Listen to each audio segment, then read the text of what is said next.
Hi there, it's Lana. I just wanted to check in and see who's out there, how you're doing. This has been in a very emotional time, a lot of frustration. You can see it in people's driving, you can see it in your own lives. Maybe you're experiencing your own delays with the Mercury retrograde. Um, there's a lot of stuff shifting and shaking in people's lives right now. And just like anything, when your life has an upheaval, you feel it emotionally because your body starts to tense up and you feel the changes are coming and then you don't know how and you get a little bit anxious because the unknown is new territory. Anything we haven't experienced in the past tends to create this buildup of energy that a lot of times we don't even realize we're having. We'll be going through a period of joy and oh, it's such grand life, I'm happy, I could sing from the rooftops. And then we go through the downhill and oh, all of a sudden you just can't understand what happened. You went from one extreme to the other. And that's what life is. It's a pendulum of emotions and energy and motion. So during this time, I have found my life has kind of picked up. I've been extremely busy. I've had a lot of things I've wanted to share with all of you, a lot of themes that have come through, watching and seeing what's been going on around me, witnessing what other people around me are going through, especially during these major shifts in planetary uh, changes. I'm not one to turn around and say I'm an astrologer, nor am I an expert in that department. But what I have found is that it kind of gives you a feel of what is going on. And something I heard in Colette Baron Reed's Hay House talk one time is something I fully agree with. I don't necessarily agree that the planets are what influence us as much as it's that synchronicity of what's going on planetarily, because we're all connected, that gives you kind of a map. The ancient astrologers ultimately took what was going on and compared it to what people were experiencing, and it's almost like kind of like an encyclopedia of saying this transit was happening and this is what people were going through. And it's pretty fascinating if you really think about it, because that's a lot of information. That's a wealth of information to be documented. To be able to take people, compare them to what's going on in the energies of the planets, the stars, the alignments, all this constellation and how they cross and transit. Okay, this is something beyond what I really want to touch upon, or maybe we don't need to know all that. Because you can start to see trends in your own life just based on energy when you start tapping into your own awareness, your own physical body. Everything you need is really inside of you. That's your intuition. Intuit I see, into myself. And it's easier to start out with something external to us than it is to go inside. So it's nice to have these guides, let's say, these documented influences and comparisons to give you an idea of what's going on in the world. So it kind of makes you feel a little bit better, and you can go, okay, fine, okay, I get it. This is what's going on in the world, transitory to the planets and what I'm dealing with myself, or what you see going on in the world. Because again, as we're all connected, we influence each other and we are influenced by others. And this is a fascinating thing. I mean, we have Mercury goes retrograde, and it's ultimately all about the communication, it's all about the travel, it's about relationship to what's going on around us.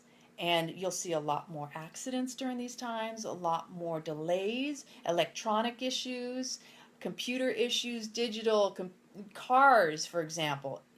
What I like about Mercury retrograde, and it gets a bad rap, is that it's the time to reflect. It's the time to redo. It's the time to resolve. Put RE in front of anything during a Mercury retrograde, and you've got I'm going to say a recipe for success, because it gives you a guide to say, okay, Mercury retrograde, let me go renegotiate this contract. Don't enter into anything new. Just go into something knowing it would have to be redone at some point.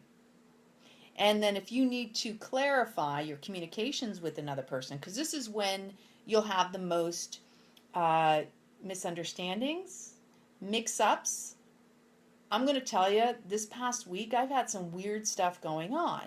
I had a mix-up where I woke up late one morning and I didn't arrive where I was intending, and I had actually committed to being there. And I really beat myself up about it, but then I had to recognize the circumstances. And I also had trouble sleeping that night, and I was so anxious and excited about the next day. And these things happen. And you have to be kinder to yourself and recognize that. And then this past weekend, I had a meeting to be at, but I was nowhere near a car, and realized there was no way I could make it because it was on my calendar for Monday instead of Saturday. And that was something I was anticipating and excited about as well. These things happen. This is where we need to double check, recheck, and reconfirm, re-clarify, because this is when the biggest slip-ups may happen. And just being aware of it is really the key. In anything, it gives you a little bit more of a heads up of awareness if you're not already tuning into your own intuition that says something, I need to remember something. And I had that happen on Saturday. I had that moment where I said, something's amiss today. Something's not clicking, and I couldn't figure out what it was. Well, because it wasn't on my calendar correctly, I didn't see anything listed. And I've been very good about making sure I'm putting my appointments in my calendar, and I'm trying to recheck them because of what happened on Saturday. So with that said, we have a full moon coming up, and apparently this is going to be an even more powerful, because we just had an eclipse on the new moon a couple weeks ago. So we have this full moon eclipse coming up, and full moons are all about releasing. Perfect. Releasing. We're kind of trying to start all over again is really the bottom line. We want to get rid of all that baggage, emotional, mental, physical, whatever it is, because when you can get over certain things, it literally releases out of your physical body. If you can clear out clutter in your life, it's amazing how much lighter you feel mentally, emotionally, physically. And it's something I myself have been working on for a very long time. So please share if you've had this experience. Go figure, right? So yeah, it's been a tough and trying period, especially over this past week. I guess there were some things that Jupiter went into Libra, which it had been in Virgo. And I don't know if anybody else had this, but I felt like I had brakes on and wasn't able to do a lot of things. And Virgo being in a detriment apparently for Jupiter, which is the planet of expansion and blessings and surprises and gifts, right? So with that, as soon as it went into Libra, and I was feeling it a day or two before, it's like my life just opened up floodgates, and I have been busy ever since.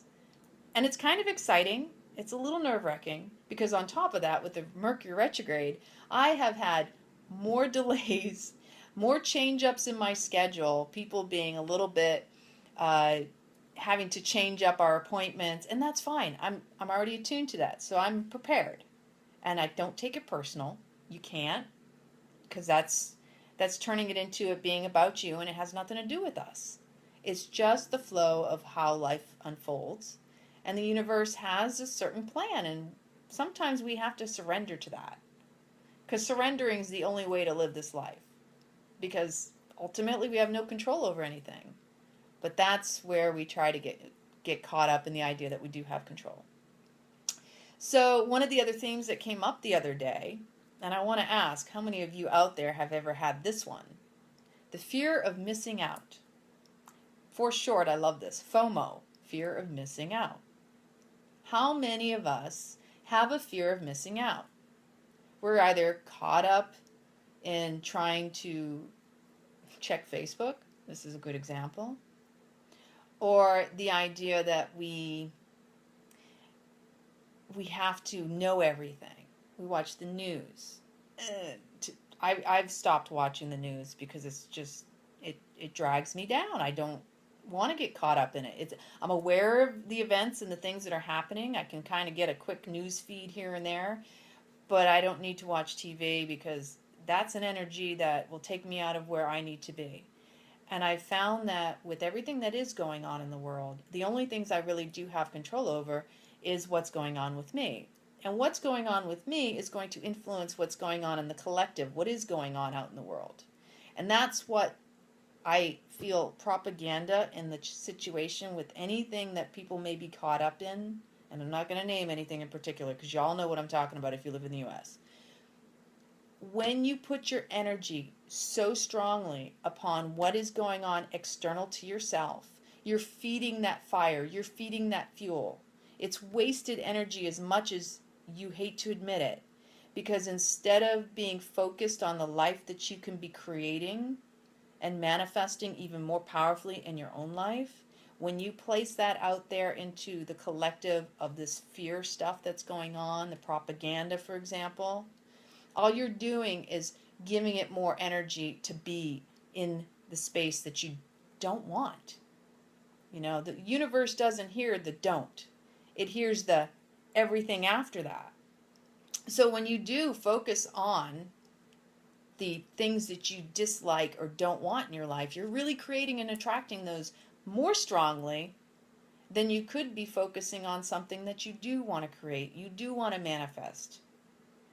So it really takes effort, and it really takes attention and awareness, because our mind will slip off. It will want to slip off to, again, the pattern, the habit of getting involved in something that really does, it sucks the life out of you.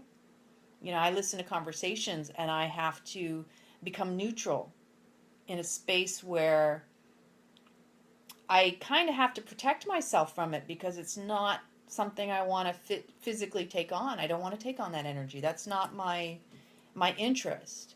And sometimes I try to steer the conversations outside of that, because we all need to be uplifted and nobody wants to be dragged down.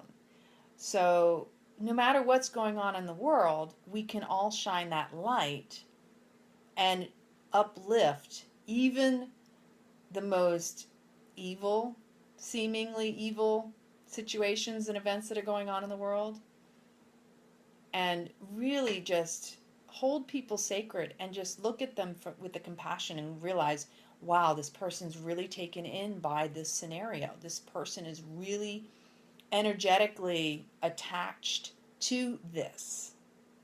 And I pray. I don't know, you don't have to pray, you don't have to meditate, but just setting an intention to hold that person sacred to yourself.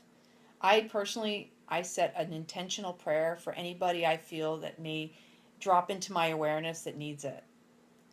Especially, like, I will do my morning meditation and I'll go through just a scan in my mind, and whoever falls into my mind, it's as an awareness, because I have my family, I have all these people that belong in my community and my life, and even those I may have met once or twice, I place them in my mental mind on my altar as part of my practice, because I want everybody to be in a loving space and I want everybody to live a joyous life. I even place myself there because I think that we have to start with ourselves. So in order for other people to shine and be uplifted, we have to promote and support those people. And sometimes other people need it more than we realize, especially those we may have a little riff or maybe rub us the wrong way. So yeah, if you come across a person in your mind and you think, oh my gosh, you know, send them love, send them prayers, because ultimately that's all we need. And the more we do that as collective, as women, as men, as children, and we share that for one another, the more we actually uplift the scenarios that we don't want to see happening in the world. We add a little positive vibe, you know, that little drop in the water. of the bigger ocean. We all are part of it. And so the more we can focus on the love aspect versus the fear, the stuff that doesn't exist, love is all there is, the more we can change and shift the situation, put it in a more loving place, bring us into a new age where nobody feels that, oh, lovey-dovey, airy-fairy, cuckoo. No, you know what? In the end, if everybody were to check in with themselves, they would recognize that they want love in their life. No matter what they may fixate on or be addicted to in a pattern or habit, we all want love. We all want connection. We want to feel embraced. We want to feel supported. We want to be heard. We want to be seen. So, go out into the world, spread the love. You don't even have to tell anybody you're doing it. This is the beauty. It can be personal, but it's projected as love. Even when you find those moments in the car and you get a little frustration, check in with yourself. Go straight to love. Radiate. Imagine you're beaming out love. What better way to uplift the world but to be love? So my blessings are sending out to you, beaming out love. I love you all. Have an amazing evening. Good night.